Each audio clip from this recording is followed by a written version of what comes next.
And welcome back to the Boundary Corner podcast, along with my partners Brian Siegler and Jonathan Talley. I am Curtis Wilson, and this episode is brought to you by Dr. Jeremy Counts down at the Main Street Pharmacy, your friendly neighborhood pharmacy, 301 South Main Street, Blacksburg, Virginia. And we are back, baby, fellas. It's been a while since we got together on the BCP. Yes, sir. We've been doing a lot of other things here and there for other podcasts and other things, but we're back. How's everybody doing this night? Tally, how's it going down south? The cicadas are taking over. I don't know if y'all dealing with cicadas where you are. Yes, out there in the world. That hum is continuous. Oh my God, man. I can see why people kill themselves. I'm not making light of it, but like seriously, if I got put, one of them got in my car. Oh no. One of them got in my car. And it was in the back. It was in the back. Like luckily it was right at the window. And I let the window down and he flew out. But to hear that noise that close to me, if somebody put me in a room with a couple of them, yeah, I'm out of here, man. I'm trying to find my way to Jesus. But other than that, everything is good. Yeah, man, we got husk everywhere, man. On the cars. Oh yeah, they everywhere. On the porch. Have you hit one yet going down the road? No. But I have in the past. Nah, dude. Again, they everywhere here. So I've hit a couple going down the road. Sounds like a rock's hitting your windshield coming off of a 18-wheeler or something.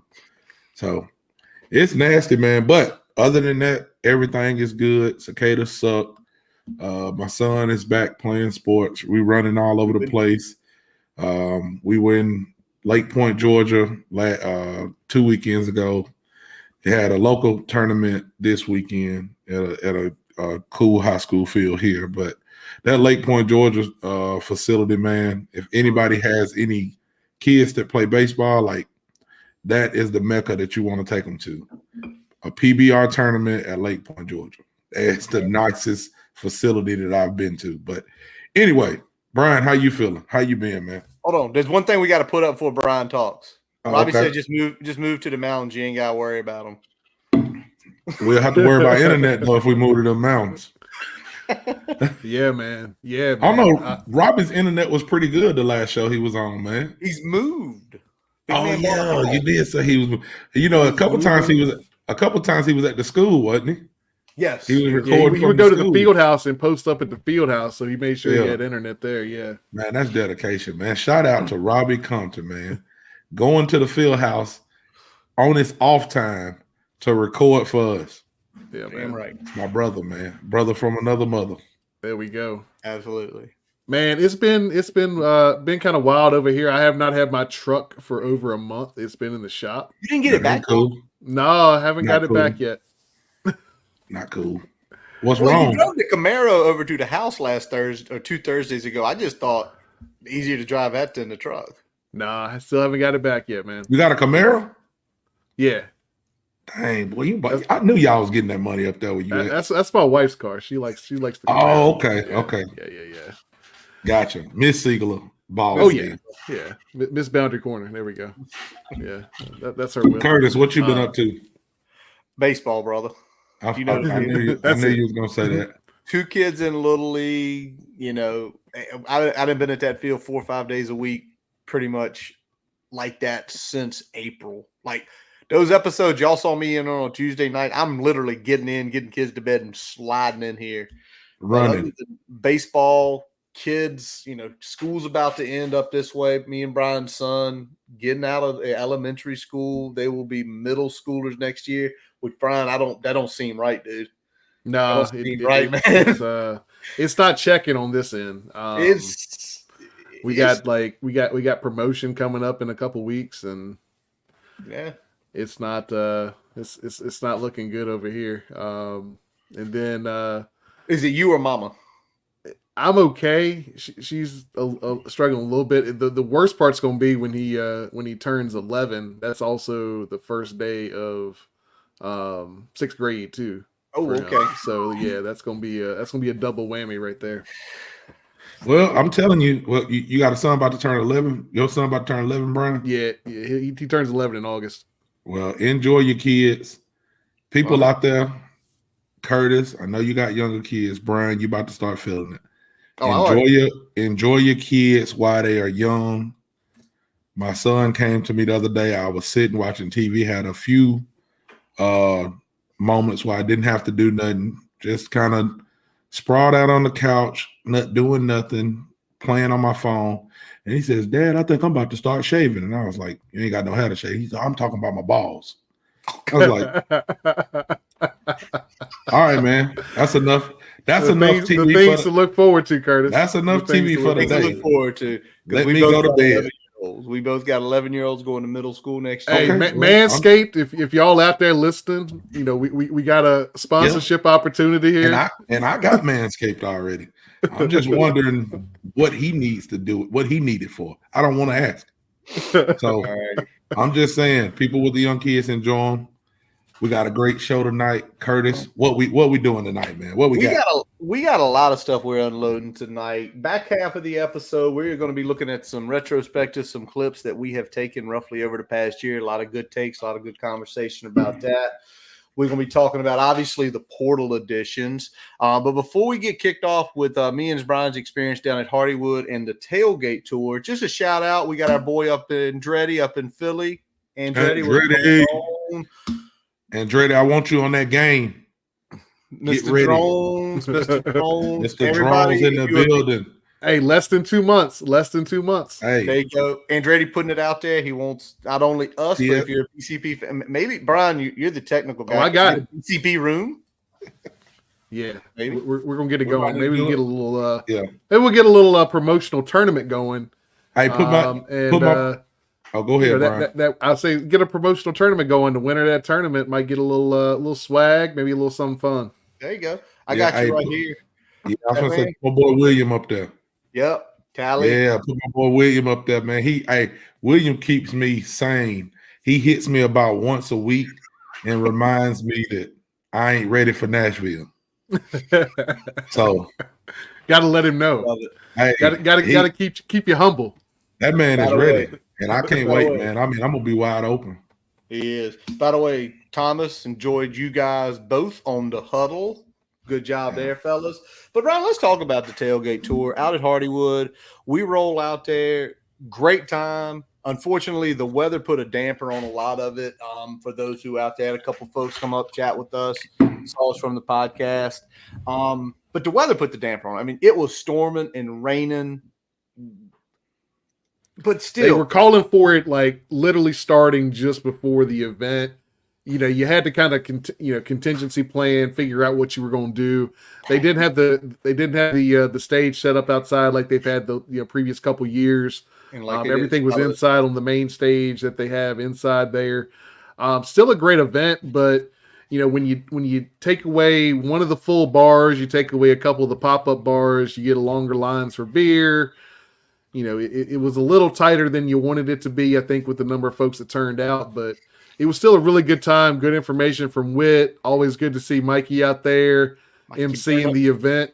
And obviously Coach Pry closing that thing out pretty strong there. So, I mean, it was a good time and good seeing folks in the Richmond area.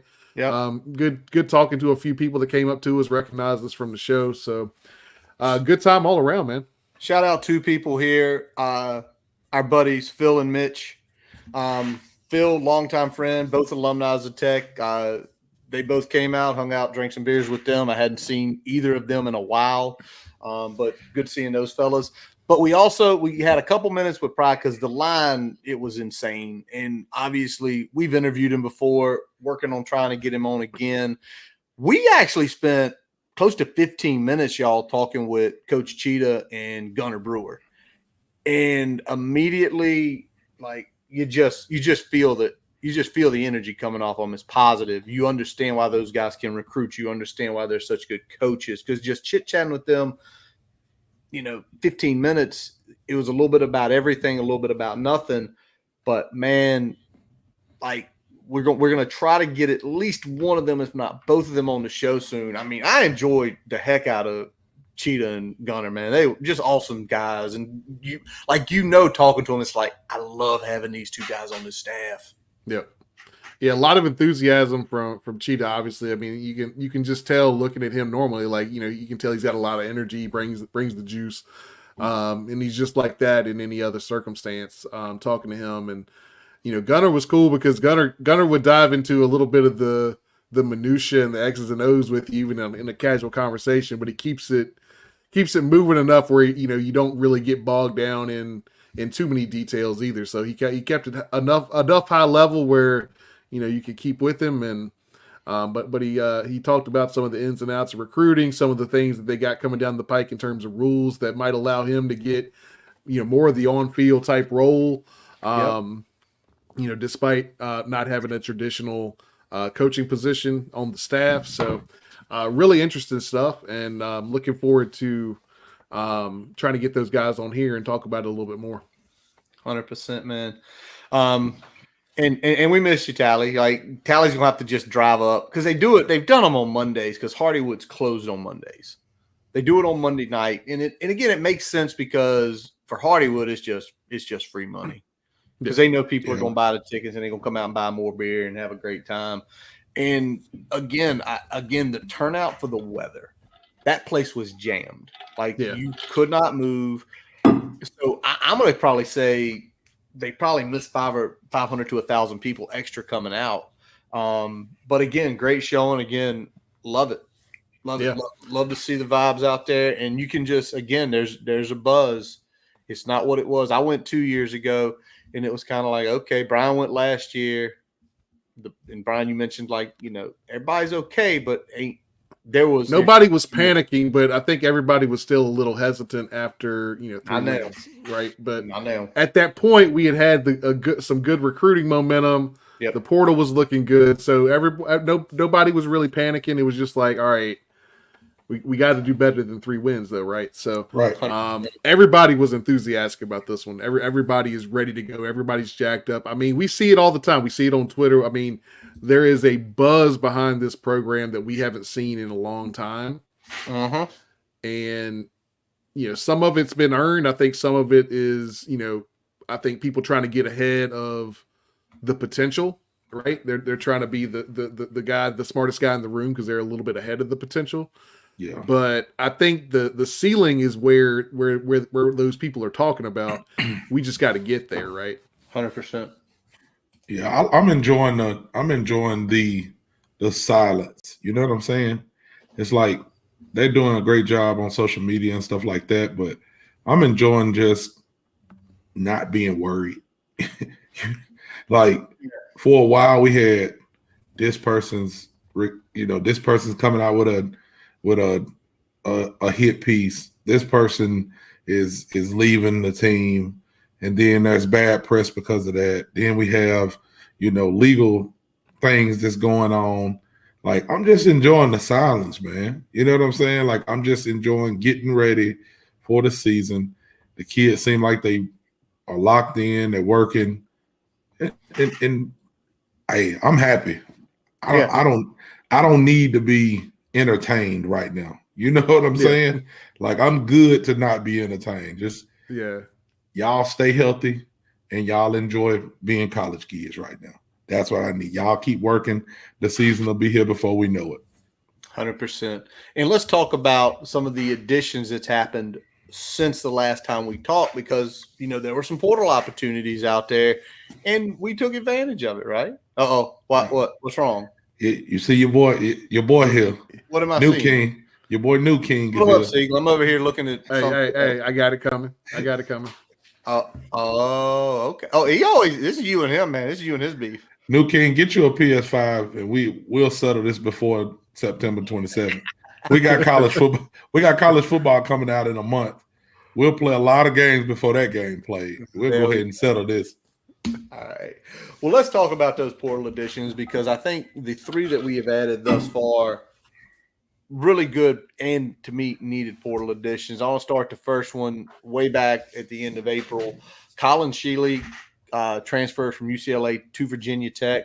I think he was like, I don't know where he was in the portal, but You look at his numbers. He was a backup at UCLA last year. He played in 2 games, 2 touchdowns, no interceptions, 178 rushing yards on 21 rushes, about 65% in the passing game. And it was the discussion we had after spring game, right? Is Pop the backup? And I think we'd feel comfortable with Pop being the backup, but it's almost like it's no in-game experience. Pop still needs to go eat more because Pop's still only about 175, 180 pounds. I believe that was the last report, right? Mm-hmm. So now you got the buffer because if you take a look at Shealy, not only last year at UCLA, started games at Kent State back in 2022 where he amassed 2,100 yards passing, 13 touchdowns, 5 picks, ran for just about 500 yards, 4 additional touchdowns. So now you've got your safety plan, right? Even though Kyron's built like a tank and nothing ain't gonna happen to him. Right. But you got your safety plan, and it also helps the development of Pop Watson. Tally, what do you think about this one? Yeah, man. I mean, I think we'll talk about it a little later on. We'll have some clips playing. And Coach Pry is who he is. I mean, when you see the clip, you'll know what I'm talking about. But you gotta have competition. It don't matter how good you is, like you can't get comfortable, you know. So when you look at the quarterback room, it was needed to bring a quarterback in to just say, hey, don't slip up. Because, I mean, I love Pop. I think Pop's going to be a good player for us, but Pop was suspended last year for something. You know what I mean? You have something like that happen, then where do you go? If not even thinking about Kyron being hurt, but what if Kyron goes and does what we know he's going to do like he did this year, and we up 42-3 on a team? He needs to be out of the game. You know what I'm saying? So just things like that. You got to be, you know, you got to have a safety plan and you got to have competition to keep on driving each other in practice. Nobody can get relaxed when you're in a position like this because you miss out on an opportunity and then that opportunity's gone forever. We're not doing no what ifs no more. That what if stuff's over with. Like it's go get it done right now. Yeah, I mean, I think you had the roster spot. You had a situation where you got a still undersized, if you know, talented kid, but undersized, no starting experience, no really collegiate experience at all at this point, outside of a couple spring games and some mop up duty, short term last year. You know, a couple games. This is where you want to go. You get a guy that has a similar type skill set to your starter. He's got some wiggle. He can throw it. He can do those things, do both of those things at a pretty good level. He's a guy that if you need him for a quarter, a half, a game, he can come in there and get the job done. You feel pretty good about it. I don't, nobody's coming in there and replacing Kyron that's on this roster right now, whether it's Colin, whether it's Pop, that's not happening. But this gives you a little bit more of a buffer of a safety valve, and it puts you in a better spot with helping Pop grow some too, because Pop's going to get to do a couple things. He's going to get pushed in practice a little bit more because he's seeing somebody else as a backup getting the job done. It's going to give him something to work for in season. Yeah. And I think like Tally said, that's going to help his development long term. And then, he's a guy that really only has 1 year. So it's going to be Pop's, position come 2025. Yep. And it could be Pop's starting position depending on what Kyron decides to do at the end of 2024. So this is an important year for everybody. So having somebody like that can kind of put in that role and be that buffer, I think is really good for him. 100%. And Pop's up to 190. I need Pop to be at 2 bills when he's a starting quarterback. 2 bills. 2 bills Pop, will get it done. Yeah. Pop, 6 meals a day. Lots of chicken. Eat whatever you want to eat. There you go. Go to Tally Diet. Just eat whatever. With how much you're working out, you can't eat too much. You can't exactly, 100%. All right, let's flip to the next one here because this was a pretty big land. Curtis Perry transfers from Alabama to Virginia Tech. Looking at his background and how he came out of a prospect when he came out back in the year 2022. So that's only 2 seasons. That means this kid's a redshirt freshman walking in the door. He was a top 60 player. He was number 2 player in the state of Alabama at Pike Road. I'm going to ask Tally about this in a second here. This guy had offers from everywhere, and he's only been there a couple years. 6'2", about 265 pounds is what the listed weight is. We all know how weights go with college kids and stuff. Sometimes it's high, sometimes it's low, sometimes nobody knows. But the caliber of player we're getting here, Tally, tell us about Pike Road, what you know about Perry, if anything. And then, Brian, if you can come in and just tell me what you saw when you looked at his high school tape. Yep. Yeah, Pike Road is they've had a lot of NFL guys that come from there. I think that Perry transferred there from somewhere out of Montgomery his senior year or maybe his junior year, but he was on one in high school. Like, he was the man. But and that's why he went to Alabama, but with his body size, I feel like he was always going to be a little undersized to play for a team like Alabama. Maybe not every SEC school, but a team like Alabama, he's going to be a little bit undersized because he's right at that, 6'1", 6'2". I think he probably got up to about 260. They may got him in like 265. So, of course, we always look at Pollard. You know what I mean? Like, we have kids like that all the time that produce here. So it was interesting because I was thinking that it was like a no-go for sure, for us to get him. And they pop up and it's like, oh, he's committed to Virginia Tech. And I'm like, okay, a Alabama boy and a, Alabama transfer. It's pretty cool for me. You know what I'm saying? To see how some of these kids played, back in their high school days. And then now I get to follow them in college. And what's important about it more than this year is that you get a young defensive lineman. Damn right. That when we have these linemen that are going to the NFL, we're going to go ahead and say it. We got these linemen that's going to the NFL after this year. You're not just, retooling every year. You know what I'm saying? You're already building.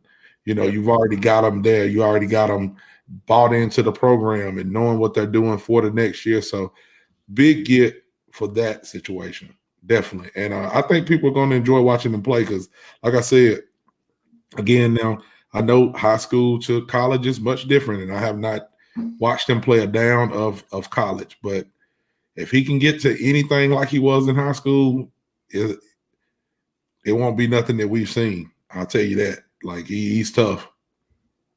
What did you see, Brian, on that tape? He reminds me of, honestly, the person that we had on the last time we punched record. Okay. He reminds me a lot of Payne's game because he's kind of got that interior lineman that plays like a defensive end mentality. He can knife through. He's really disruptive. Gets me, but he's still strong enough and big enough to shed blockers, even bigger guys. So he's not losing in any sort of physical battle despite giving up some size to the bigger guys. I think, if he can polish his skill set and, I think put on maybe a little more weight where he can handle some double teams when those come. But I think he's that prototypical, quick disruptive 3 technique that you see. And it looks like that's kind of what we're going with for that position. A guy that can kind of play outside the guard and just be really disruptive. So I think he's going to fit into that role pretty good, even if he's not necessarily front line this year. I think, with the eligibility he has left, we're going to get some good run and see some good things from him. 100%. And I think that's one of the better things to see is he does not have to come in and be the man this year, right? With the Aeneas Peoples, with Fuga, with Gilliam, with Copeland. It's like, now, is it going to be nice if he gets some PT, gets out to play with those boys? 100%. But that's the best part. It's like you don't have to be the man this year. Learn, grow. Then next year and the next year, go make your money. Go make your money.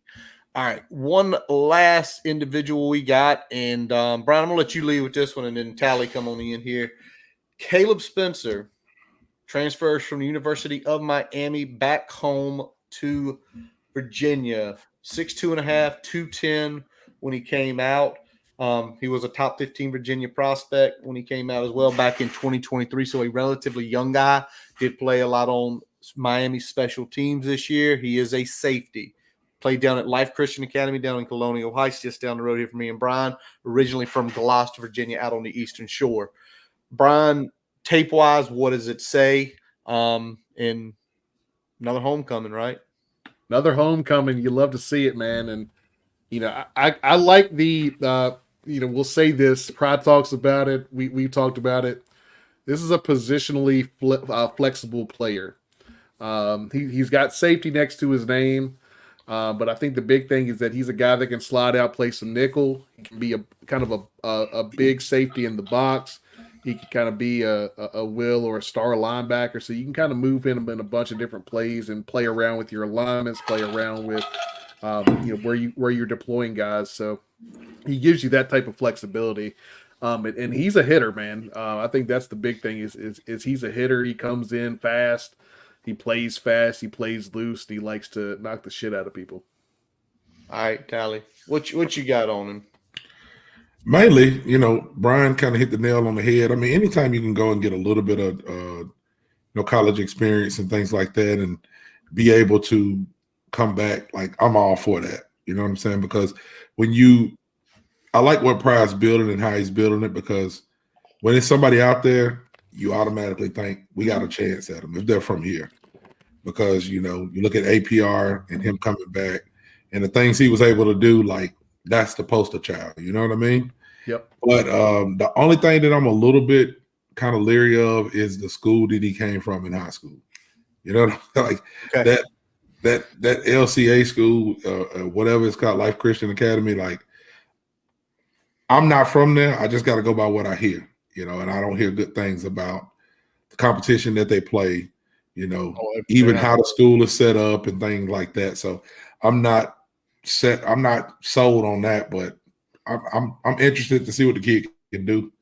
It's definitely a good pickup. You know what I'm saying? It gives you what you need to fill that spot, and I'm interested to see what he can come in and do.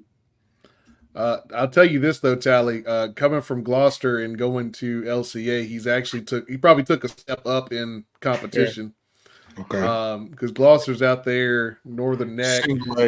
Gloucester sounds like it's country. Oh, it's country.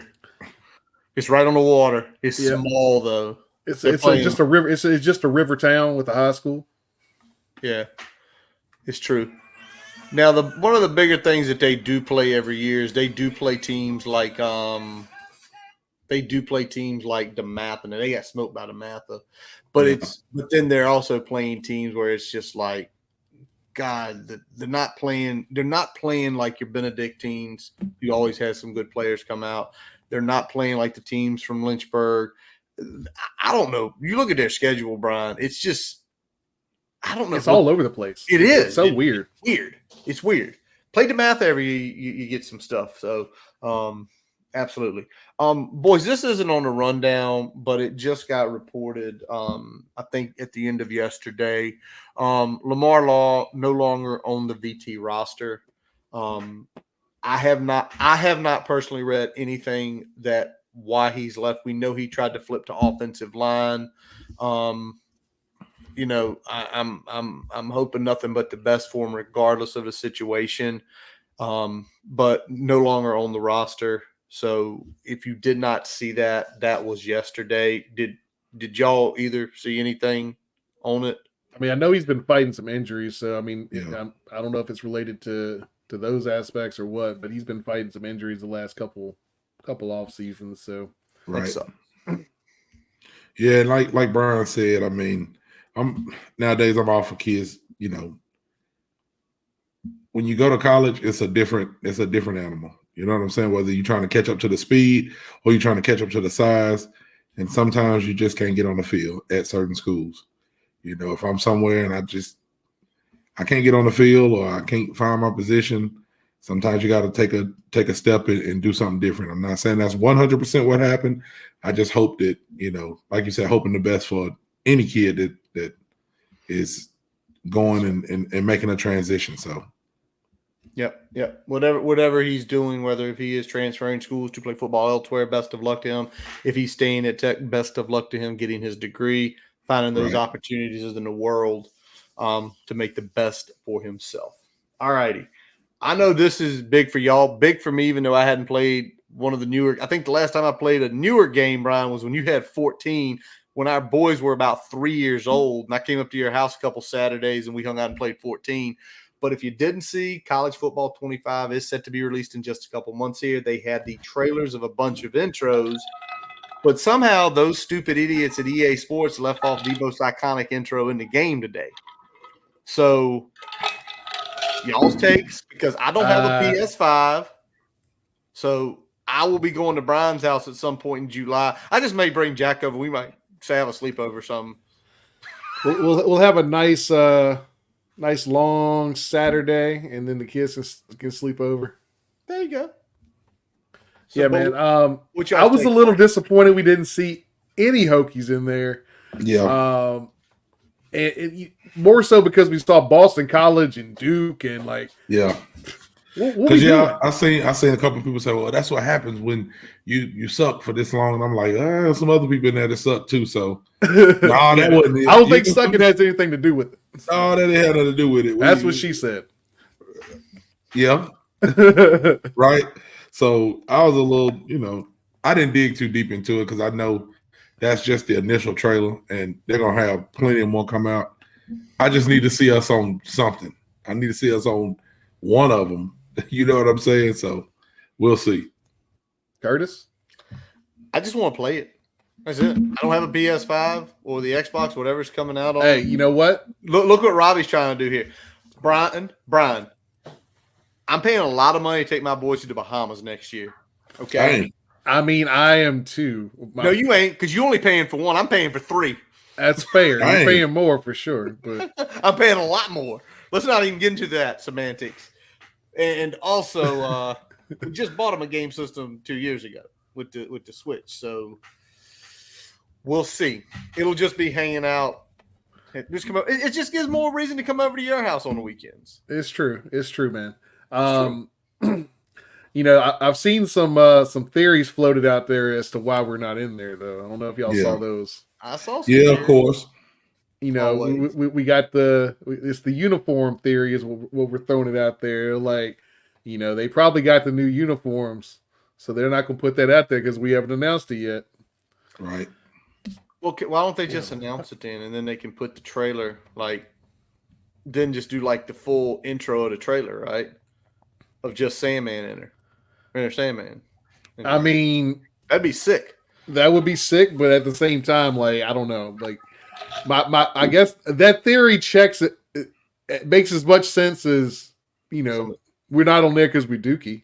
So yeah, because there's a lot more Dookie on there than we are. What I saw, it makes just as much sense as that theory. So I mean, if we're talking relevancy, I mean, one is just as good as the other at this point. But I mean, let's talk uniforms because we at least have gotten word that they are coming. They're coming in the next week or so. And you know what? Whoa, I thought I saw a month or so. No, the quote was week or so. Who was this? Oh, was this probably last night? That's what Witt said when he put it out there. I think that was a mess up. And that or so is doing a lot of heavy fucking lifting. Damn right. Right, for real. That's doing some heavy lifting. Hey, something that I did forget though on Perry. I was looking up. I couldn't remember who was his teammate, but Quinshawn Judkins that's going to Ohio State. Uh-huh. He played on that Pike Road team. They won a championship the year they were seniors. But the one that's going to Ohio State, I think he was at Ole Miss. He was their running back on that team. And Curtis Perry was the best player on that team still. So that's saying a lot. Curtis Perry had like 25 sacks. The next person behind him had maybe 4. Damn. Yeah, it was a big. He was a big deal in high school. But in that 10 now, they were like 14-0 that year. So again, none of that stuff matters in college. But if he can get back to who he is and get a chance to get on the field along with what else we have on that defensive line, it definitely would be fun to watch. All right, well let's cross the fingers, get the man. Let JC cook. That's right. Let JC cook. Let that man I gotta give him his props as of now. I gotta let him do what he's been doing. So you damn right. a lot of people shat on him over the last 18 months, and they didn't have to eat their words. By the way, what's your perfect uniform for y'all? Do y'all have? Well, I know orange for you. Can't wear orange every game. Make one that looks like this. Make one that looks like that. Maybe it's a Hawaiian one. No, I'm joking. Man, I mean, Tally wants that Tony Bahama edition of the Hokies jersey. What's a perfect? I ain't never even thought about it. What's a perfect uniform to you, Brian? I like something clean. I think what I'd like to see is something similar to the 99, but give it a little bit more etching. Like if you combine 99 with what we had in kind of the like 04 to 06 with the little like piping stripes, that would be kind of fire to me. Yeah. I'd like to see something like that. Hokie Stone in the numbers. I like Hokie Stone numbers. Like that's probably the best element of the current jersey. Current uniform, that is the best element. So it's like go old school, bring some of the slight new elements, make it a little upgraded, put the Hokie Stones. Now, the one thing I don't think should be a Hokie Stone, and Tally, you're gonna love this. The arms should stay orange numbers. Yeah, arms I like should that. stay. I do like that. That. I think that looks good. That was so unique because usually everybody, it's whatever's here is here. And for those years, it was white, but the arm was always 7. Or the 7 was always orange. It was always beautiful because it stood out. No stripes. No stripes. God, no stripes. I'm okay with some piping, but no stripes. Yeah. Piping. I think the main thing with me, because I'm not a designer, you know what I'm saying? But what I want to see is combinations. You know what I'm saying? I ain't saying you ain't got to be Oregon. You know what I'm saying? But don't be Alabama. You know, give me 6 to 10 different combinations. You know what I'm saying? And I ain't saying different different jerseys, but you can have 3 to 4 different pants, 3 to 4 different jerseys, and you can mix them up. I just want some clean combinations. Throw some clean helmets. Throw some clean helmets in there and just give me an all orange uniform. I mean, orange is one of the colors. Yep. Give us the orange. The kids love it. I love it. They look good in it. I don't know. Somebody said something about y'all remember the orange uniforms that we wore against UNC when we killed them the year? Yeah. Whatever. I can't remember what year it was. 16. I'm not on the basketball jerseys. It looks great with that font. I don't like it on the football jerseys. So don't do that. If you don't do that to me, I think I'll be okay with the other stuff. This is what I think would do for orange. Go all orange, everything, that's fine. A flat orange, keep your whites, like white VT helmet, white numbers, but then throw the maroon 7 on the side. The maroon number on the side. I say 7 because I think 7 and I think Vic and Hal, that 7 just, I get it. It just pops. I get it. In a maroon on the side, but keep it flat. Don't try to brighten it up. Keep it a flat orange versus a bright orange. Because that, to me, I mean, you look at what's on my shirt right here, and even your hat, Tally, that's not the super bright orange. It's just enough.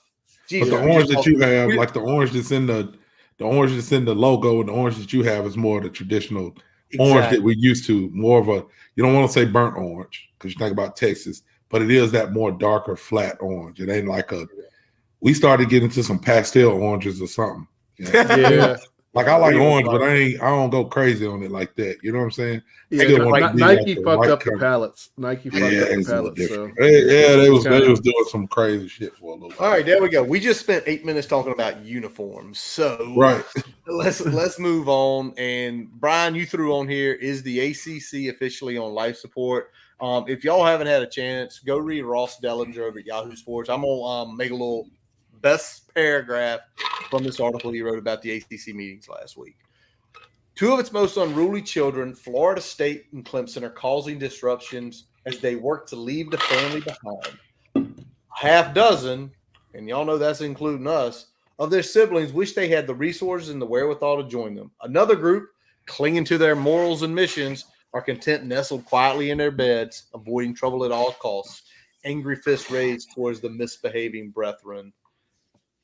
I think that sums it up perfectly. Yeah, and I think the problem with those folks angry with the misbehaving brethren are misplaced, because the ACC dug its own grave. You damn right it did. In when we talk about the modern landscape, you can curse ESPN all you want to. That they started it. The other big two conferences playing along, that put them in a precarious spot. But the ACC being inactive after that awful media deal put them in a situation where they can no longer compete. Right. So you signed a bad deal, and then you didn't do anything to rectify it when you had the leverage to do so. Those two things are why your conference is not going to exist in the next few years. Yep. I mean, I'm tired of people that just got money sitting back and just continuing to make money and not making changes. So pay the people who are out here making the money. You know what I'm saying? Stop being greedy. Like you said, you dug your own grave. If you were willing to make changes, we wouldn't continue having to talk about this. The college landscape is changing, and we refuse to change. We being the ACC, and the question was, is it on life support? That plug is somebody's hands on that plug, so it's about to get pulled. It's close. And Brian, I'm gonna go back to what you said. And it was about a year ago that all the shit started coming out with the Pac-12 dying. And you talk about the brands of football out there that the ACC was in a better position to go get, right? Like going to get Colorado, go get Utah, going to get Arizona State, one of those schools, going to get maybe one of those schools in the upper Northwest. The taking was there, right? Like, you can save yourself. Go get these good, passionate fan bases in different parts of the country to bring in more revenue. You get to renegotiate your deal. And they sat there. They sat there Through the loose partnership. Then the Big Ten acted and got USC. And then they kept sitting. And then try to go get Oregon or Washington too. You should have acted before the Big Ten. You waited on the Big Ten to act. You should have acted as soon as you could after that. Stupid. And you didn't. Stupid. That's all I'm gonna say. Then you got the leavings. You got pretty much everyone that wasn't Wazoo and Oregon State. Yes. That's basically what you got. You got the leavings. And the sad part about what they got is, you take a look, those two fan bases are passionate. They're big public schools, like 25, 35,000 people. They're passionate fan bases. And you go get Stanford and Cal, who are the two least passionate fan bases out there. Least passionate. Yes, you get California and money. But you know what? Ratings and people watching the programs are what's going to make you thrive. And basically, the whole people need to care. Like, right now, no one cares about the ACC. And I'm thinking about the teams that are in the ACC. I don't think anyone really cares about the ACC anymore. They're unserious. Yeah, so I think that's the biggest problem. And when you look at those teams like Wazoo and Oregon State, and they got passionate fan bases, but they're not going to be excited about the ACC, just like we weren't excited about their media markets. So right. You effectively had to change. The chance was the second USC and UCLA went to the Big Ten. You should have went up to that upper Northwest and looked at UW and looked at Oregon and just said, listen, it's falling apart. We got Clemson. We got Florida State. We've got some of these other big-name programs on the East Coast. You can get eyes on you. But they didn't. They sat there. They did what no business person can do. And we three work for companies. You cannot just sit there and not act. And that's what they did. And therefore, it's going to die. I just hope we land somewhere. I just hope we land where we need to land. Well, I know we'll land somewhere. We need to land where we need to land. And we need to land where we need to land. That's one of the P2s. We need to go out. We need to go out and win.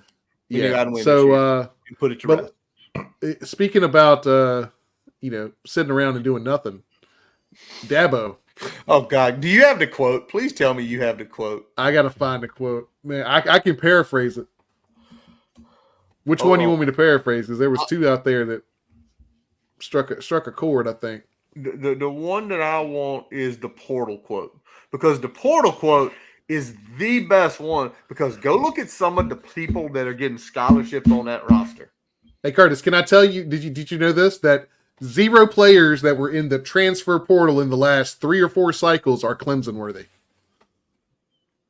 Because that's basically what he fucking said. That's basically what he said. And they ain't won no championship.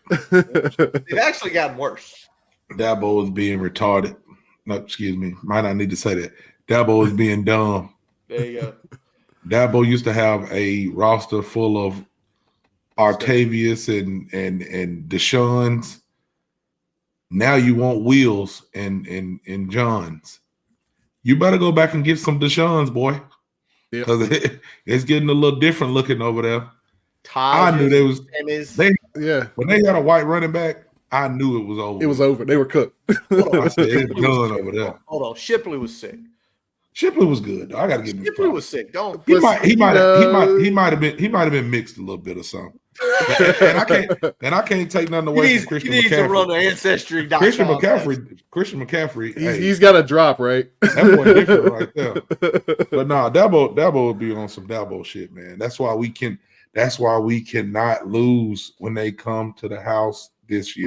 We got to make him look ridiculous. Because he says ridiculous stuff, like saying all the time. Well, we're all about the transfer portal. Every player we had transfers from high school to college.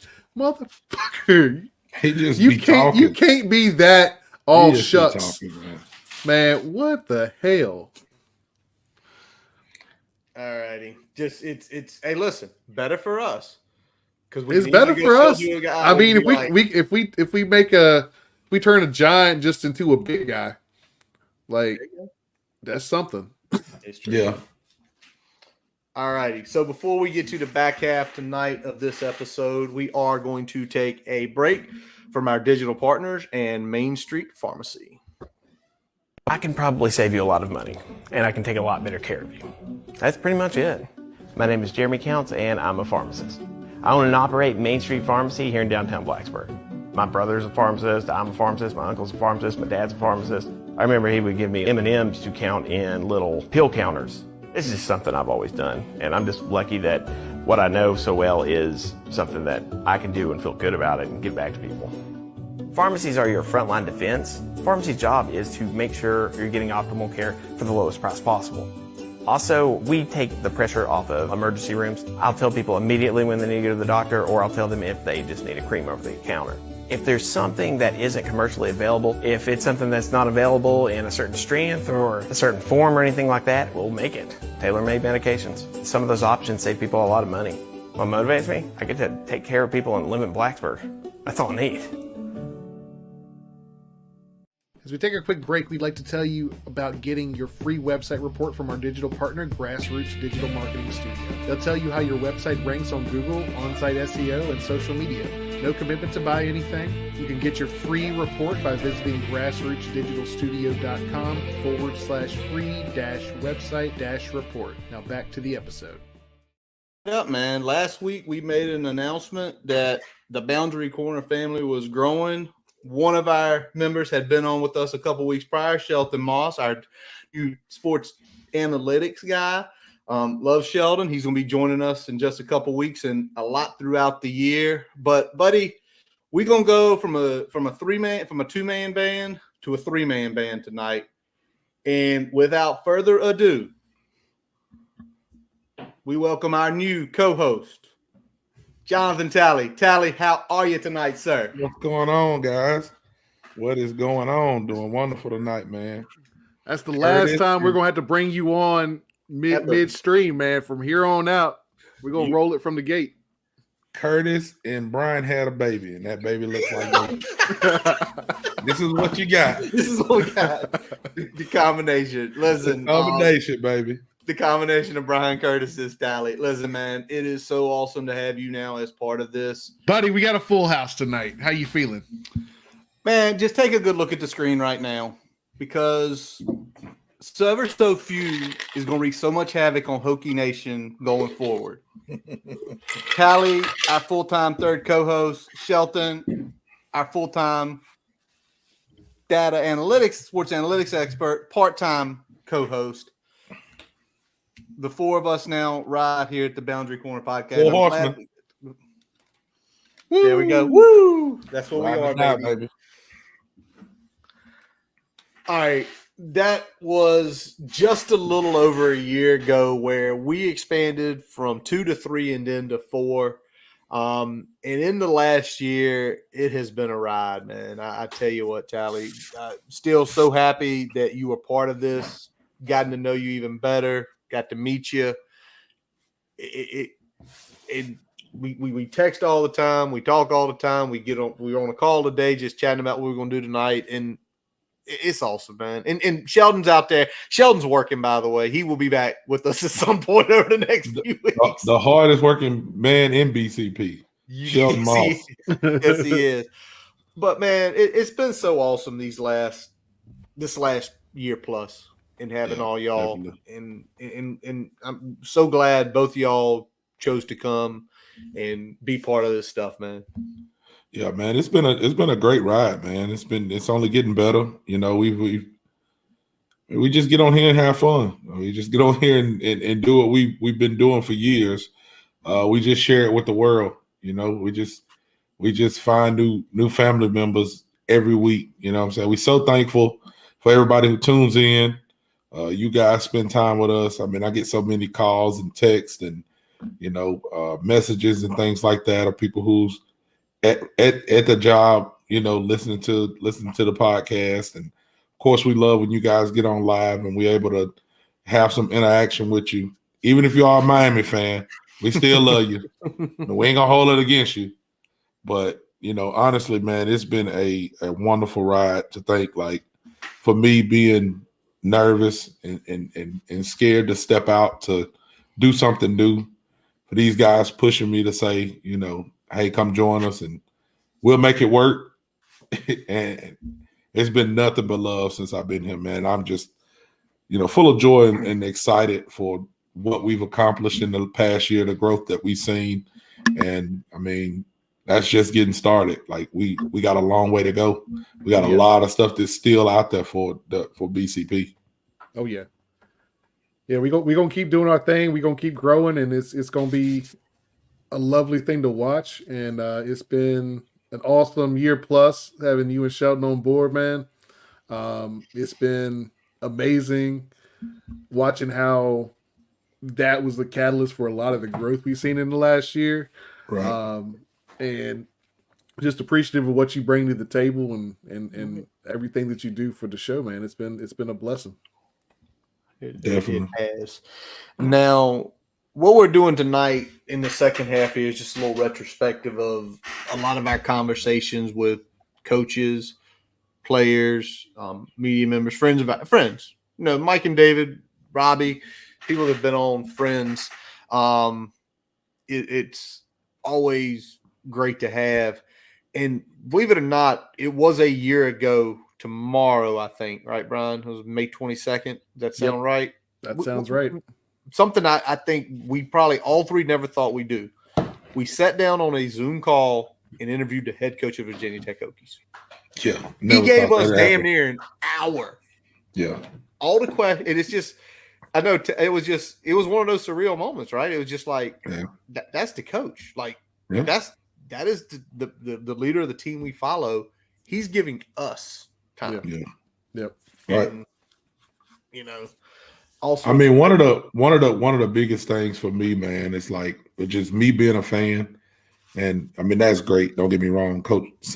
Being able to talk to Coach Pride, the leader of the program that we love and we follow, was great. But to have Kyron come on the show, and like I said, man, like for me being in the position that I was in with my son being hurt, and Kyron before the show saying, "Hey, man, I know your son's hurt. Just tell him to hang in there," and having that conversation, he didn't have to do that. You know what I'm saying? Like to have people, to have a family that extends beyond your reach, that's sending prayers up for your family. is what this is about. It's what this community is about. You know, his dad, his family, praying for my family, and all of us being family. Like, just stuff like that is why I'm so excited about being a part of this community and being able to be, you know, a part of this podcast. I mean, you meeting Michael Vick was great. You know, meeting Prize great. All of this stuff is wonderful, but things like that, man, it's priceless. You can't put a number on that. You know what I mean? So that's awesome. Yeah, and I think that, you know, you said it, Tally, like community is the big thing, right? So like, you know, when we go to Blacksburg, when me and Curtis went out to the Tailgate Tour, like just interacting with people that love Hokie Nation, love the same things that we do, and appreciate the things that we're bringing to the table from a content perspective, and just sharing in that love has been incredible. Yep. You know, between, you know, Tally, me and you going down and doing the pregame show last year, doing the pregame show again this year with those boys. I mean, you know, what the opportunities that we've had because of this to grow that community and be a part of that has been, I think, the biggest blessing of this whole thing. Oh yeah, definitely. 1,000%. All right, so let's do some retrospective, boys. Let's go look at some clips over the last year plus, and our interviews with Coach Pry, some stuff just us, some stuff with some of the players. And let's start with this one, Brian. This was with Coach Pry last year, and the message that he sent when it talked about getting to know the players. It's a big area of emphasis, and I think in year one it's hard to know enough about each guy. You hadn't been around them enough. Yep. You know, and that's on the field, that's off the field, that's all of it. So when you have a whole cycle with them, and you just feel a little better about what you know, and you can work on things. So I think we did a good job there, much better job, myself and the staff. And then the additional piece is just, you know, really being the best head coach I can be. Yes, sir. Definitely. Instead of spending half my time back in the defensive room, I was able to spend a bunch of time right here at this desk doing head coaching duty.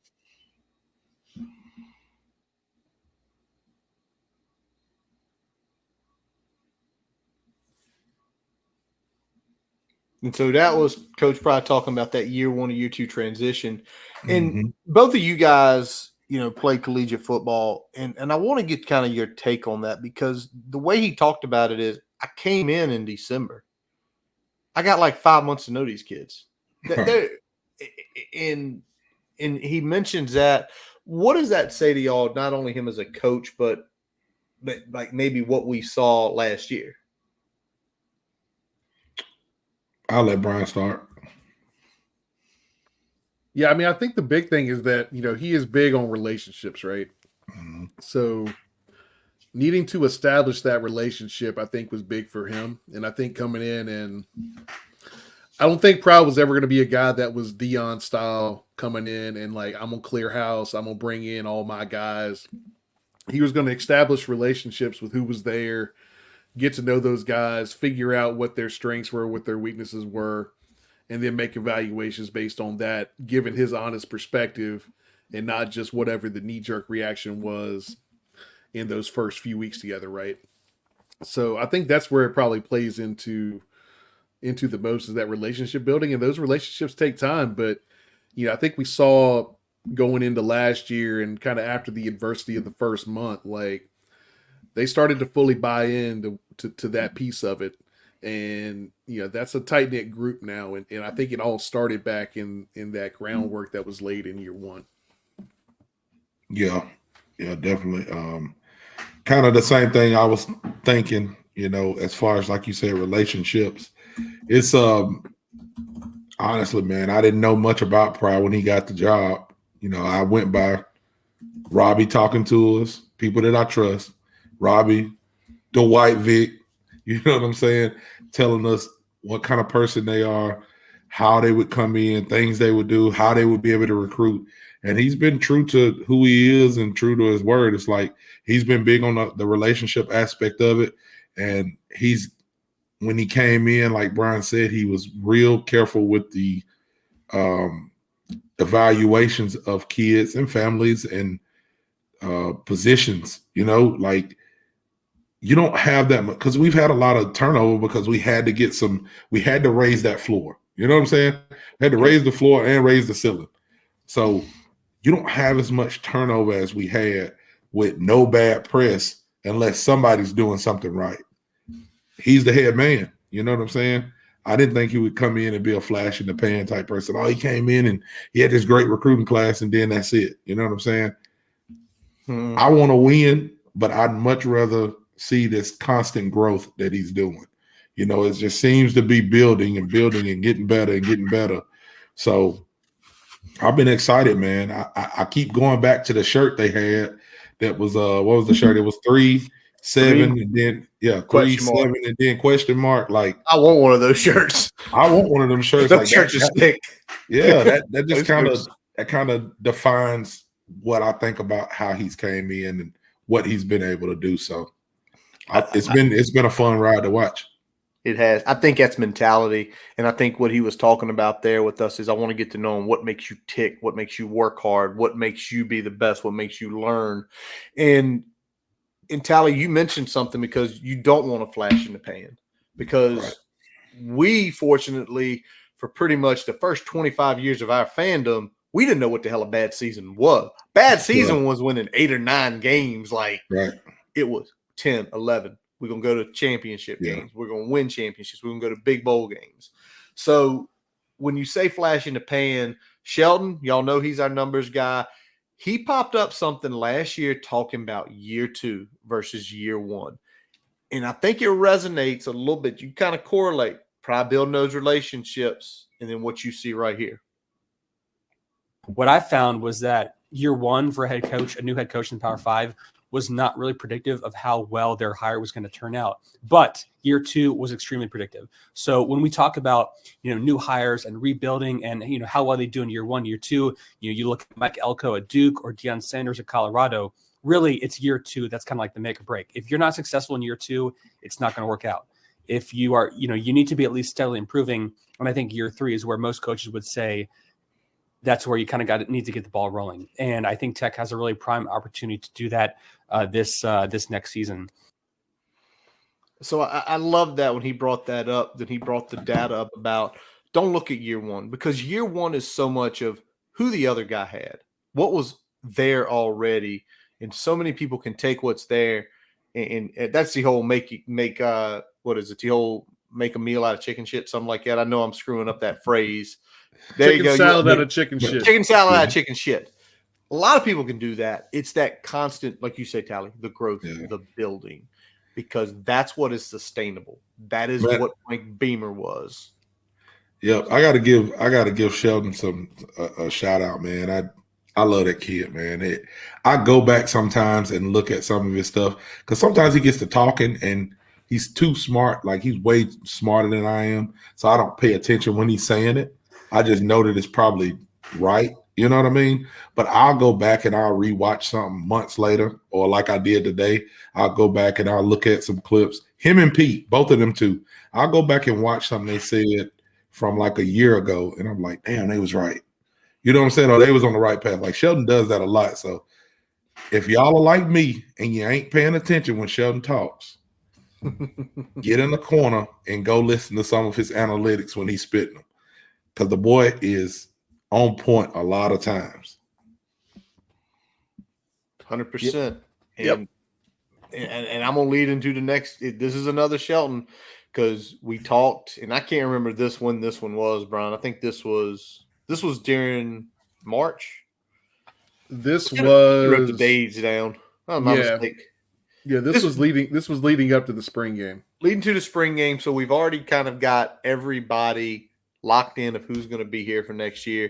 And Sheldon wanted to focus on the defensive line and some numbers. Anything on the defensive ends? Not really, honestly. I mean, I like the continuity there. I think I'm trying to refresh my brain a little bit. I mean, you got most of the guys returning. I think it'll be a pretty solid unit. I know that trying to think. I believe it was Bill Connolly who said that returning production on the defensive line is actually more important than returning production at other positions.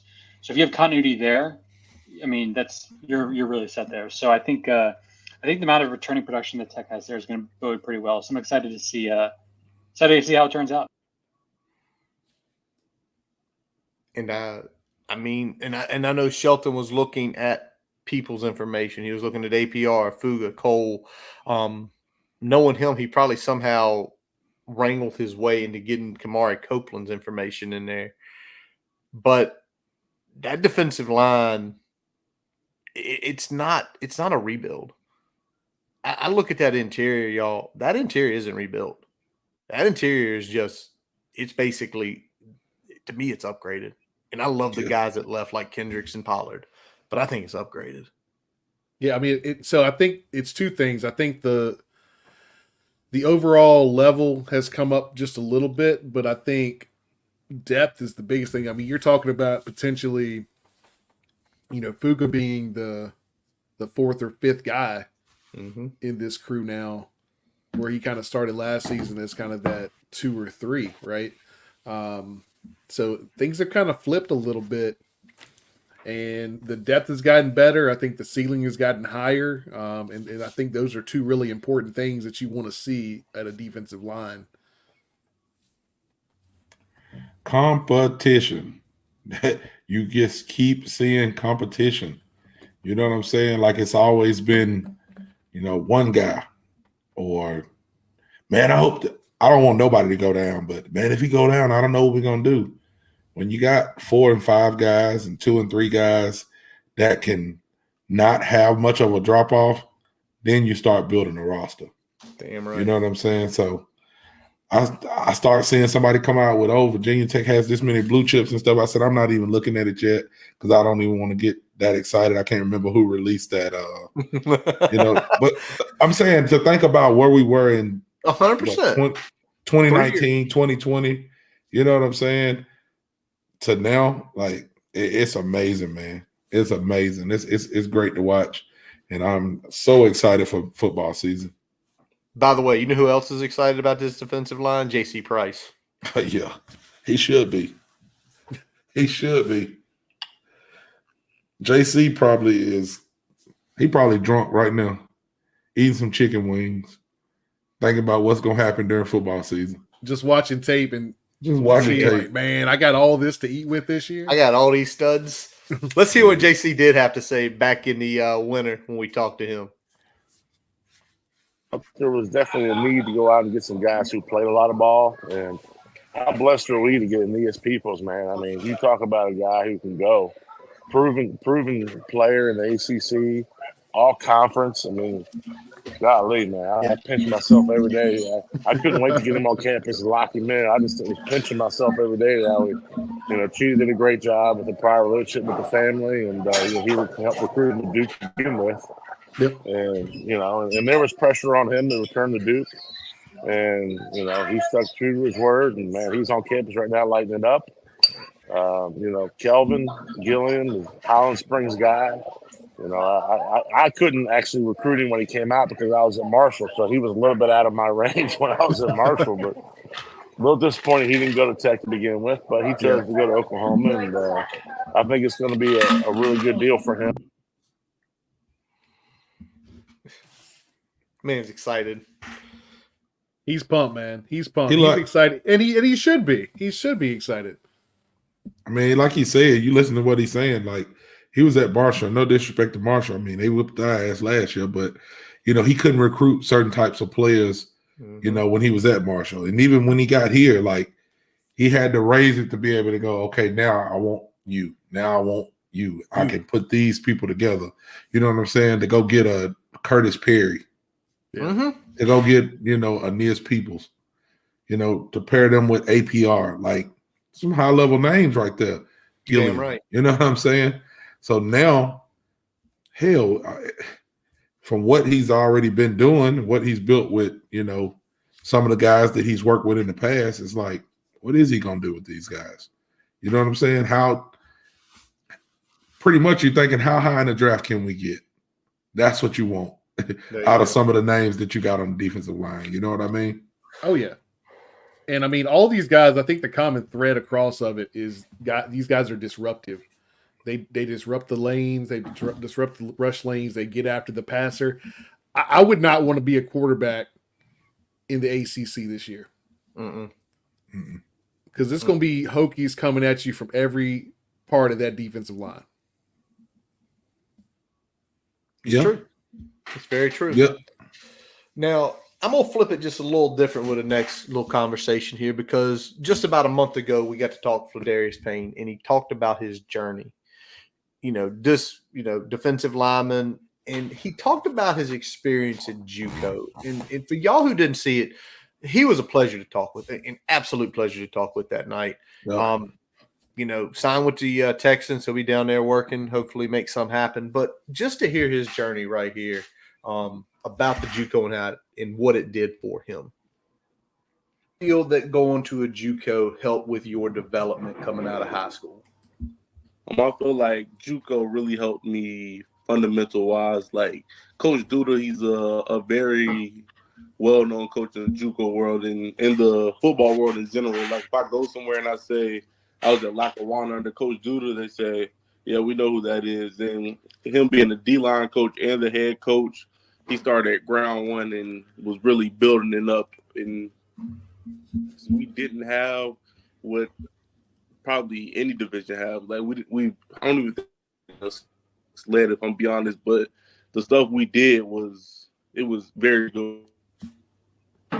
That I believe it helped me a lot.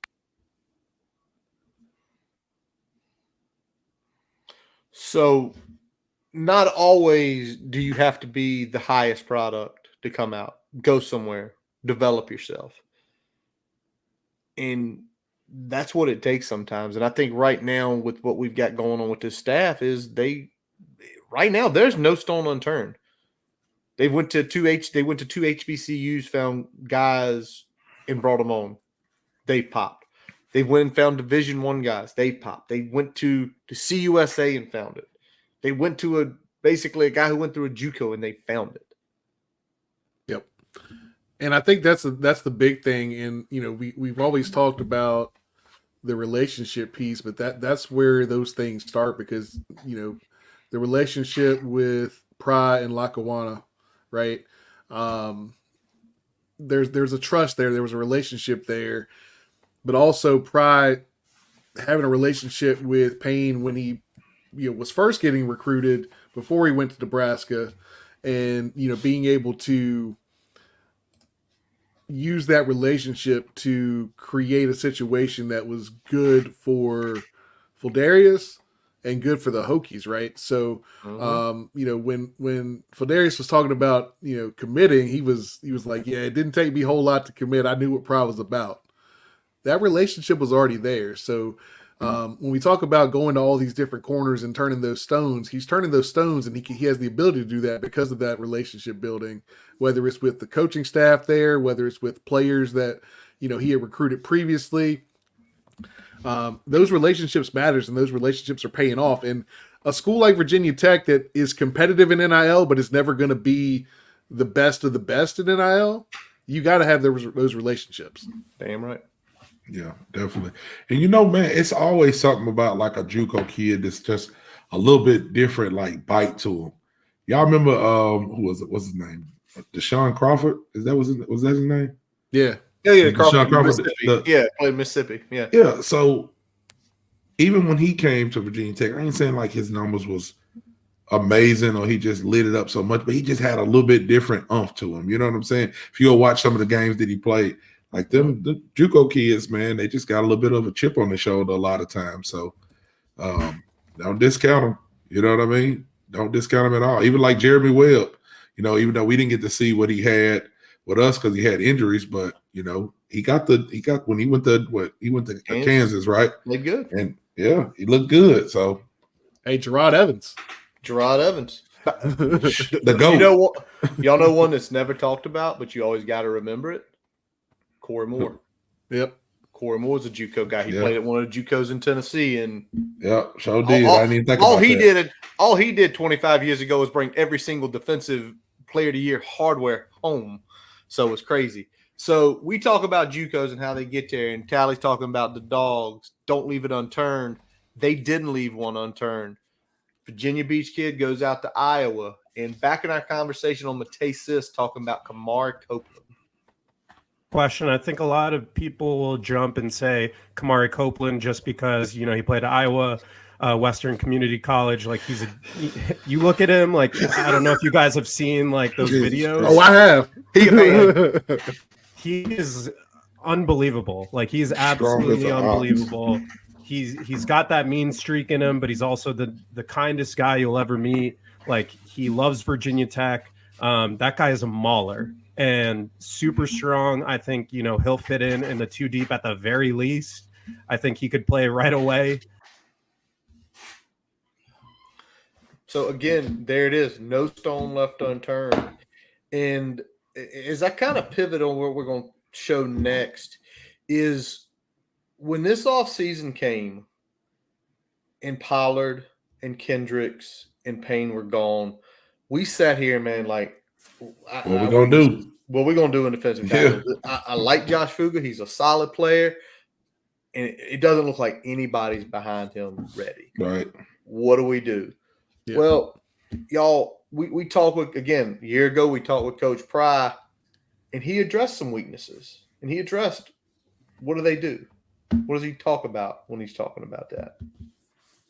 It being your first year, then this being your second year, were there any particular areas of focus that you kind of inputted this year or focused on this year more than last year? Yeah, I think this. I think you know, it still gets back to identifying the weaknesses with each guy on your roster, and that could be the best player on the team. It could be number 125, but you have to be able to identify those weaknesses, and then talk to those guys about it.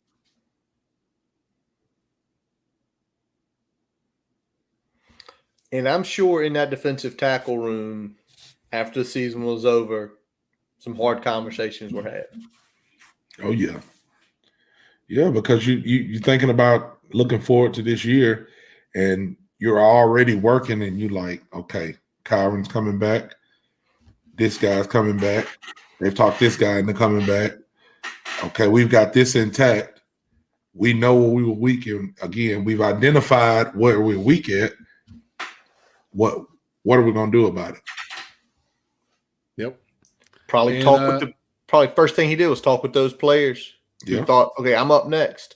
Yep. And you know, Pry went into that, man. And he told him a pretty big line, and let's hear it from his mouth right here.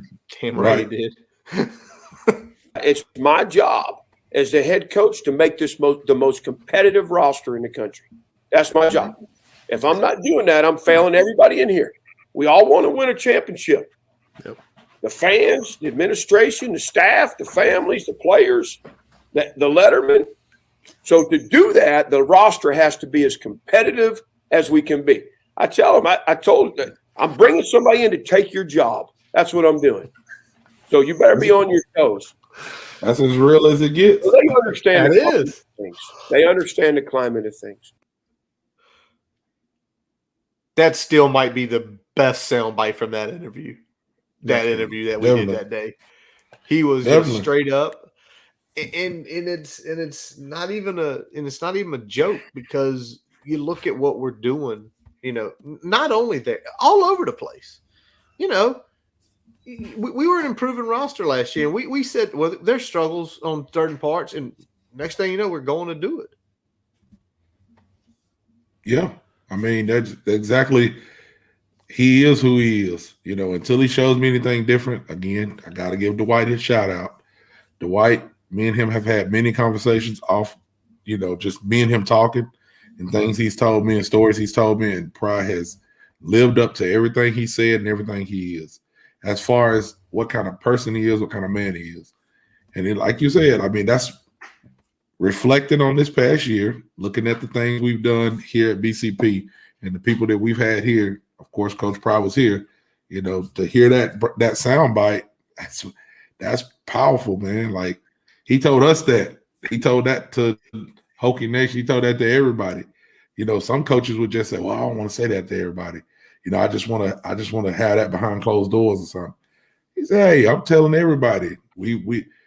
we are trying to be the most competitive roster that's out there. I'm bringing somebody in to take your job. It is what it is. I mean, that's big boy football. That's big boy sports in general. You know what I'm saying? Yeah.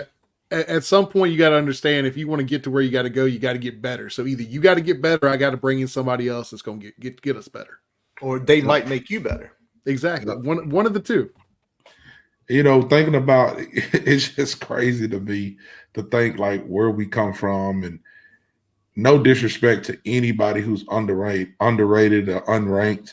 Because look at Dorian Strong. You know what I'm saying? Like, but you can't build a roster of all Dorian Strongs. You got to have some can't misses. You know what I'm saying? Yeah. Especially when they're close to, they're in your recruiting footprint. Look at our wide receiver room. You know what I'm saying? You go to HBCU and you get DeQuan Felton, who's going to be a monster. We're going to go ahead and call NFL. You know what I'm saying? You go get Jay Lane, who even before he got here, we was already calling NFL. And what do you do? How do you follow that up? You go into high school and you recruit Brody Adams, stud. You go recruit Chance Wiggins, stud. You know what I'm saying? And then you got Aiden Green waiting in the wings. It's like, what are they going to do? They're going to compete to get on the field. You know what I'm saying? So that is crazy to me just to think of where we came from and the recruiting. Robbie's an idiot. He fofos, he tipping. Wood grain, he gripping. You know, we gotta go ahead and keep it. He's not been in that fofo for a long time. So if he's gonna change it this offseason, it ain't happening. We just got to go ahead and let him ride it. I'm scared for him to change it. Shit, he got to stay at this point, it's bad luck to change it. Hey, just keep doing what you're doing, man. NFL him. There you go. All right. So talking back to about what we talking about, make the competitive roster. One of the big moves this all season, because y'all two talked about it a lot on the defensive side of the ball, not having a Mike linebacker. They didn't rest on their laurels. They went and told those guys in that middle linebacker room, we're bringing somebody in to take your job. And back in April, we had a chance to sit down with David Cunningham from Tech Sideline and Mike McDaniel, the man who was on 6,000 Hokie podcasts, including the Hokie Hangover. We talked about the linebacker depth and Sam Brumfield. Not that Jenkins is back too. Like this is a. You add Brumfield and Jenkins together. If Virginia Tech can kind of get some things straightened out there at will, I think the Hokies will be in good shape there. You got Gabe Williams coming in. I think the depth is starting to develop there, assuming they can stay healthy. Yep. Go ahead, Tyler. No, I was just saying, I mean, David kind of hit the nail on the head when he's talking about the depth piece of it. You know what I'm saying? Like, a lot of years we may have, man, it's going to be a good year. And then it's football. This guy gets hurt. And then you get somebody put in behind him that's just a total drop-off from who that first line of defense is.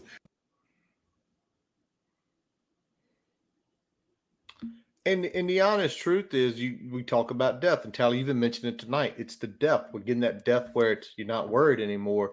And Brian, you were mentioning about Spencer earlier today. Yeah, I mean, we talked about his skill set, and a guy like that can come in for you.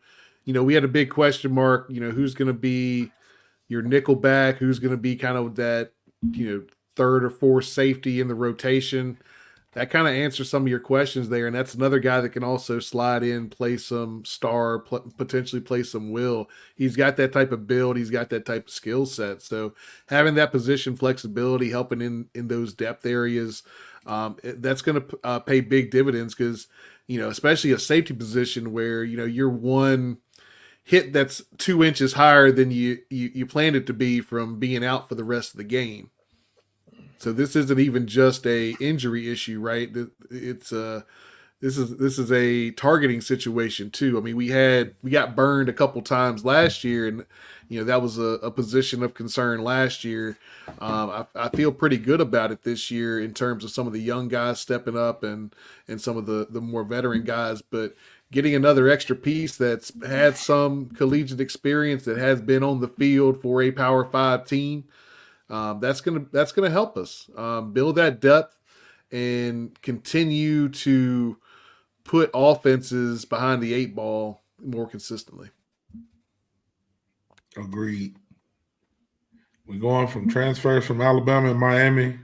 We're going from transfers from Gardner Webb to Alabama and Miami. I'll take it.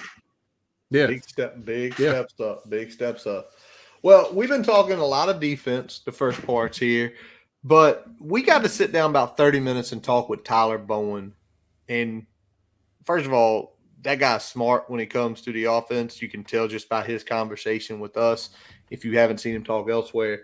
But talking about tightening it up. Let's tighten it up. That we were coaching. How can we coach this better? How can we make it simpler to install?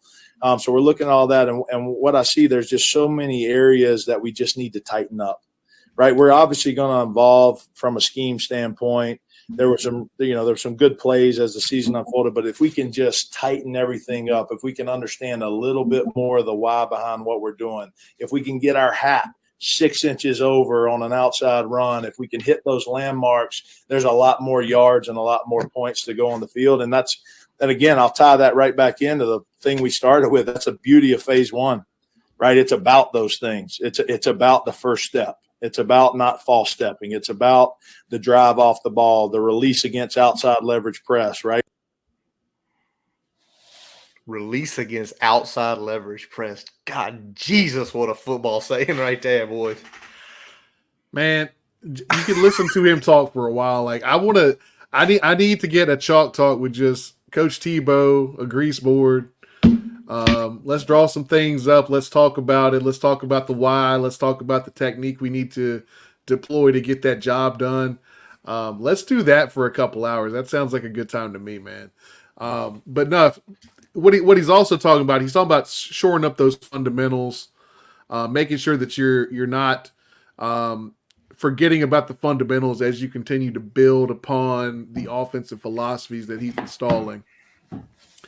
And this goes back to kind of how the team is the makeup of the team, right? So you can start to polish those fundamentals and you can start to install some of those new things because of the continuity that we're going to see in this offense this year, right?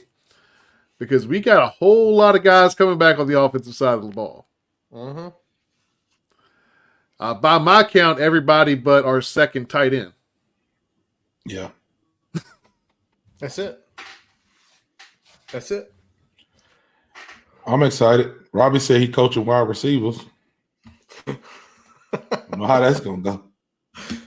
Robbie, you gotta get a video of that, please. Please. But I think overall, when you hear that, it's not to. He talked about that. Remember that episode is down to the studs. We gotta take it down, which is right.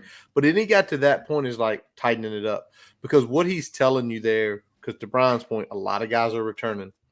We don't need a makeover. That was last year.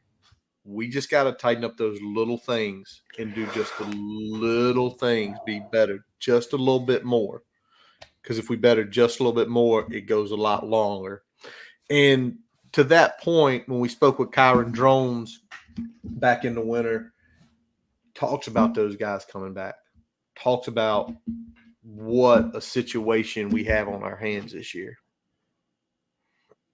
Love hearing you kind of stepping up with a leadership role from that perspective and getting guys on board and saying, all right, we got some unfinished business.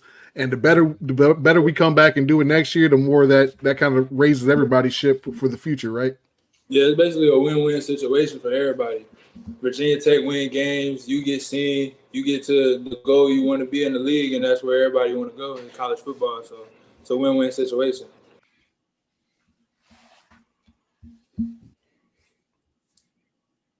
I love it when a plan comes together. A win-win. A win-win. It's a win-win. Virginia Tech win games. You get to get seen, and I get to meet Kevin and the boys in Nashville. Everybody wins. Everybody wins. Everybody wins in that situation. And again, and with all those guys coming back, just tighten it up a little. Just tighten it up a little. Tighten it up a little. It ain't going to be a lot of teams that can do anything with this Hokies roster this year. Oh, yeah, it's going to be tough. Man, if we show up and we play consistently, if we consistently play to anywhere near our capability every week, it's going to be trouble because there's Man, dudes all over the place at the skill positions. I'm already talking shit, man. I ain't saying no ifs. I'm saying when we get out here and do what we gonna do. Fuck that if shit. I done went through too many years. Even when we was I don't want to call us. Even when we were sorry, I was still talking shit. So when I think when I know we gonna be good, we got I'm some about juice. to be talking shit. We got some juice, man. Hey, we got QB1. We got QB1 in the building. We good to go. It's gonna be a fun ride this year. I'm telling y'all, if you following me and you don't like cussing, buckle up. You don't want to hear no shit talking. Hey, I done took a little hiatus from X, Twitter, whatever it's called, because I done had some stuff going on in my normal life, good stuff. But very good when stuff. football come around, y'all gonna have to put me on mute. I'm telling you right now. We ain't putting you on mute. I'm retweeting everything you put out. Not y'all two. I'm talking about the people that's watching. The UVA fans, my boys. Ike, shout out to Ike, shout out to DJ, OG. Y'all gonna have to put me on mute, man. I'm telling you right now, y'all gonna hate me. It's old Twitter coming back, baby. Ooh, buddy. Oh, buddy. Yes, because sir. you know why? Because winning matters. Yeah, because winning matters. Yes, sir. And then, motherfucker like me, you ain't even. I want to win, but you just got to give me a sliver of hope for me to start talking crazy. I think winning games is very important. Obviously, that's the ultimate. On the field, that's the ultimate goal, right? But at the same time, I think the belief in the way we're doing things, I think the belief in how people are treated, I think the belief in the experience is all important too. I'm not going to sit here and say guys are going to be happy winning 3 games because they're not. Nobody is. But as long as everybody feels like we're going in the right direction, we're doing the right things, there's improvements, that's what I hope for. And I think that's what's really important right now with where we're at as a program. Tally, say what you were saying, man. We pressed the button too soon. You did it right. You had to slow me down. I'm going to say this. Curtis, 3-7 ? I want you to fill in the question mark. Oh, it's too early, man. I got to save that content for Brian, 3-7.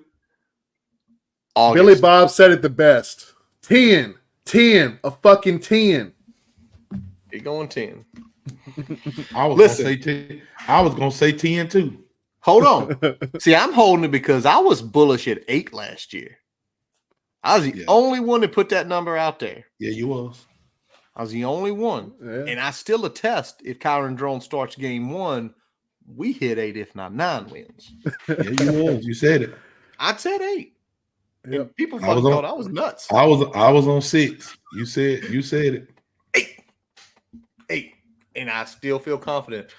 You just wait till August, Tally, and I'm gonna get quite a few of these in me. It ain't no telling what's gonna come out my lips. Hey man, when we talk about winning, you gotta start with the fundamentals, and you gotta start with what the guys need to improve and what they need to work on.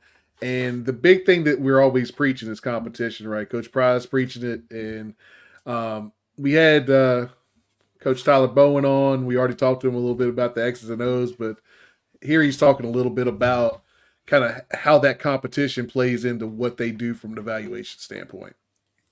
What is that emphasis that Coach Fry has on competition? What can you kind of see from that, from these winter workouts and those hunger drills?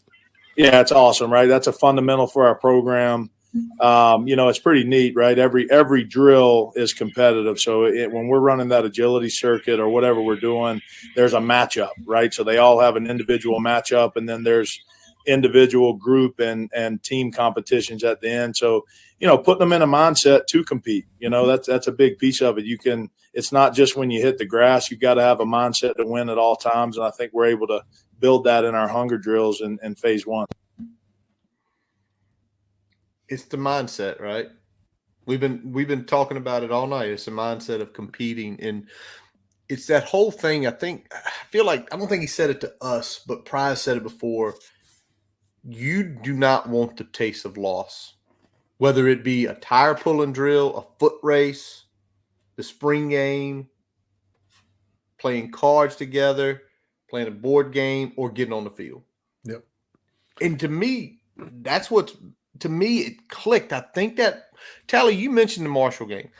I think what we saw happen after the Marshall game, I think it clicked. I think finally that taste just hit wrong because that day we should have won. Should have won by a lot. And I'm sure it was probably, what's that taste like? You outplayed them. You ran over top of them. They made a couple good ones. They made a couple good plays. Yep. And they beat you. They took advantage of your mistakes, even though you played play to play, ran over them pretty good.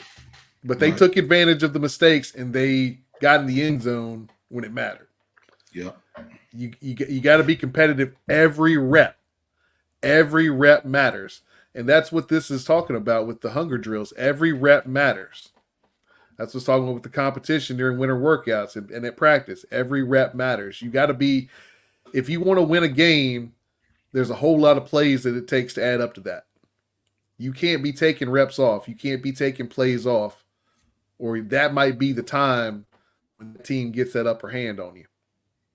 And it doesn't matter whether it's Marshall or whether it's Clemson or whether it's Miami, whoever it is on any given day, if you're not winning every rep and you're letting plays go that you didn't give your best effort, it can go the wrong way. You got to get tired of losing, but you also, this season, you got to handle what it feels like to have expectations on you too. You can't just because people are telling you that you're good, you just show up and think that that's going to be good enough. You still got to compete every rep. Yep, got to go win it. You got to go beat these teams that you can't look at nothing like this is a big game. We the big game. You just got to go play. We the big game. You know what I'm saying? Dude, I'm going to tell you this. I talked to David Cutcliffe this week, which was crazy. Like, I work for a pest control company. I do inside sales for a pest control company, and I get a lead that I need to call one of our customers. And that customer was David Cutcliffe. And I'm like, David Cutcliffe, it ain't nobody in the world with the name Cutcliffe. Hey, man, it was a guy that coached Duke with the same name as you. He's like, yeah, that's me.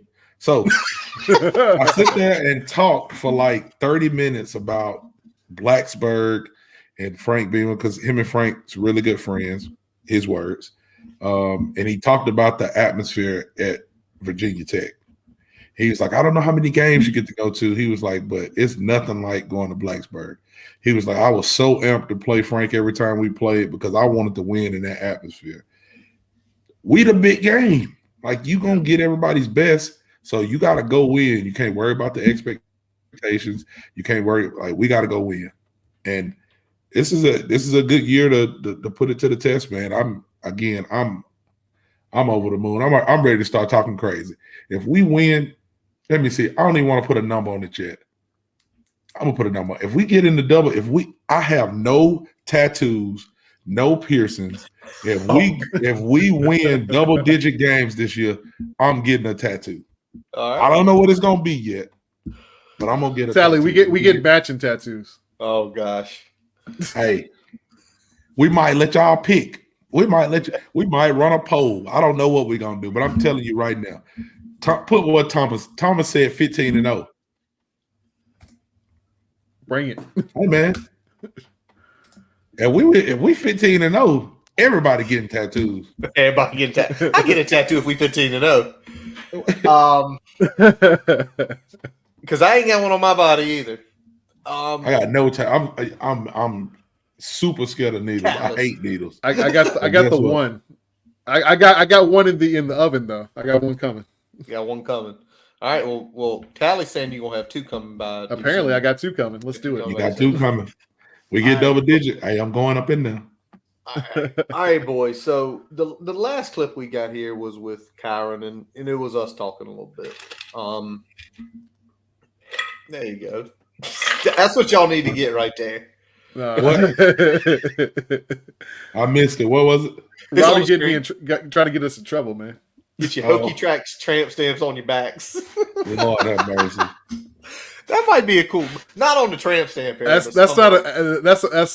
That's a wild first tattoo for somebody. A very wild first tattoo. I want to play this clip from Kyron when we talk to him because it just play it, Brian, and we can come back and talk about it because this hit. Yeah, we appreciate you giving us the feeling that we get like we're back when, these guys in here were, 17, 18, 19, 20, the feeling of those teams that we had back then, like watching you out there, it's that very same feeling. So we appreciate that about you. I'm just trying to keep it going. You took us back, man. You really did. What y'all did the back half of the season took these guys back. I'm 40, Brian's 39, Tally's 38. So you do the math. Vic, Tyrod, Brian Randall. I mean, I'm sure you see those names all the time in the center. You took us back last year, and I mean, we went to games like when we were younger. I mean, we were wild, we were crazy, we did stupid stuff. I mean, there's things that we've done, but when you have that feeling and the brain comes back, it's like this is the way it was. This is the way it was. This is the way it should be. I listened to that clip 4 times today. Because, Tally, the way you're feeling is the way it should be, and it's the way it was every football season. It's the way it was every off season for pretty much our entire lives until these last about 8 years. Because you remember. I mean, think about it. I mean, and again, I say it and I reiterate it, what they did in the back half of the season last year, that's the way it felt. Like, when the Syracuse game, watching that game and just knocking the shit out of the quarterback and just at will scoring. We're going to score again. We're going to score again. The UVA game, we aren't going to quit scoring on you. 50 burger, baby. Yeah. Then we're going to run one back on special teams and go celebrate on the hill. So I got to hit on this right quick just because Robbie put it on there. So you know what's crazy, though? 44 really was my favorite number growing up. So even if you look at my Twitter handle is Taliban's 44. Yeah. So my number was 44, but when I got to high school football, when I was in 9th grade, the tight end that was ahead of me was 44. So they was like, "Oh, you got to take 47." So the road that I lived off of Highway 47. So I just started rocking 47. But no, I like the number 44. I just didn't like it on my cornerback. But when he hits All-American status, I got to just shut up and let him do what he's doing. You know what I'm saying? When he has the kind of year he had last year, it's like, okay, well, if you want to wear 44, you wear whatever you want, man. Wear whatever number you want. Yeah, and I like I said, I love hearing that from Kyron, and I love thinking about kind of where we've come in the last couple years. And especially the back half of last year. It's not the constant feel of when's the other shoe going to drop, right? I feel like every offseason for a good while, all right, even if it was a good offseason, you always had that dread, like, when's the shoe going to drop? And it dropped just about every offseason, right? Mm-hmm. Like whether we got all the way to the preseason and we get an SI article, or we worried about turkey bacon and all sorts of stuff. And I mean, we can talk about the other stuff too that was a little more concerning than that. Mm-hmm. I mean, it's nice to have to feel like your team is ran competently. Yep. And it's also, like you said, the team is ran competently. And also, it's great to have star power. You know what I'm saying? When I look back over us interviewing some of these kids, man, how, they come on and they're very professional, but then when you look at like Kyron, when we're interviewing him, he's got all the makings to be a star. You know what I'm saying? Like, he knows how to speak to the public. He knows how to act when he's in public. He looks the part. You know what I'm saying? He's just a phenomenal talent. It takes me back to those days when we was watching David Wilson You know what I'm saying? It takes me back to the days when we were watching David Wilson on ESPN, and they're following him around driving his old school car and stuff like that. Yep. Like we ain't been able to see stuff like that around Virginia Tech in a long time, for real. You know what I'm saying? Like even when Gerard was there and he was doing his thing, like we didn't get to see a whole bunch of Gerard. We didn't get to see a lot of interviews with Gerard and stuff like that. It's changing.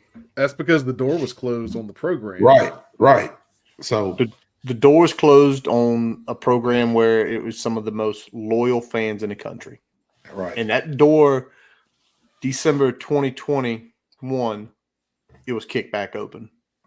And to the fans' credit, we never stopped Nope. banging at that door. No, we didn't. No, it didn't. And again, it's the feeling. It's the feeling. It's the feeling. That's what you want. I do not know what else we have tonight, Brian, because I feel like I'm off. Is there anything else I missed? I think we got everything, man. That's everything we got planned. Unless you see something pop up somewhere that we want to talk about, I don't mind taking another 5 or 10 minutes and hashing out anything that's come up. Has some come up? Did you say that because you saw something? Or no, I didn't see. I was asking you if you saw something. I try, but I mean, we got to put this in there because every time we talk about David Wilson. Oh yeah. You gave that poor man PTSD to Tally talking about David Wilson. All he did was see is David Wilson running by the sideline in high school. For real. Not played him 3 times. 3 times, Robbie? 4 times. It's like every time he went 200. Just there he goes. Somebody catch him. All right, see you later. All right. Yeah, I do not see anything else, bro. The only thing I saw was I looked at the score. The Celtics were down 3 with 8 seconds left, and they won by 6 in overtime. I don't know what happened there. I don't either. I hate the Celtics. I didn't want them to win, but it happened. Virginia Tech baseball lost. I seen that. Played a great Duke team, though. Duke's a good baseball team. So what was the final on that? You were watching that before. I think it was 11-8. 11-8, 11-7, one of those. Yeah, it's at some point you gotta not allow 11 runs. Yeah, you can. You ain't winning many baseball games allowing 11 runs. Yeah, not even Little League. Analysis. Don't allow 11 runs. Don't allow 11 in any form of baseball. Right. All right. Well, boys, what a fun episode. Again, the road ahead is long and the future is bright here. We talked about depth. We talked about depth about the team. 16 months ago, BCP got deeper. Tally right here with us tonight. Sheldon probably in a cave doing some work. Ain't no telling what he's going to come back with, but he is going to be joining us definitely a few times over the summer. And, it's awesome, man, because, again, we said it at the beginning, I'll say it at the end, Tally, y'all joining, it did nothing but make this program better. And level up, baby. It. Level up. Yes, sir. Yes, sir. Man, it's been a fun ride. Been a fun ride. Only getting better, man. Only getting better. Only getting better. All right, that wraps up this episode of the Boundary Corner podcast, brought to you by Main Street Pharmacy in Blacksburg. I'm Curtis Wilson. Brian Siegler. Jonathan Talley. BoundaryCornerVT.com to check out all of our episodes, all bunch of whole fun stuff on there. If you ain't already checked it out, check us out. If you ain't follow us on Twitter, Facebook, Instagram, follow us on YouTube. Favorite podcast source. Go ahead, click the like, give us a review, and make it come up as soon as we drop it tomorrow morning. If you didn't listen tonight, you can listen to it then. As always, our buddy Jason Long plays us in, plays us out. JasonLongMusic.com to check where he is. I believe this weekend he is down at the Farmers Market in Roanoke, so check him out if you want. Always check his Apple Music, Spotify, YouTube, Facebook pages up. We thank y'all for listening out there tonight. And as always, let's go. Hokies. Hokies.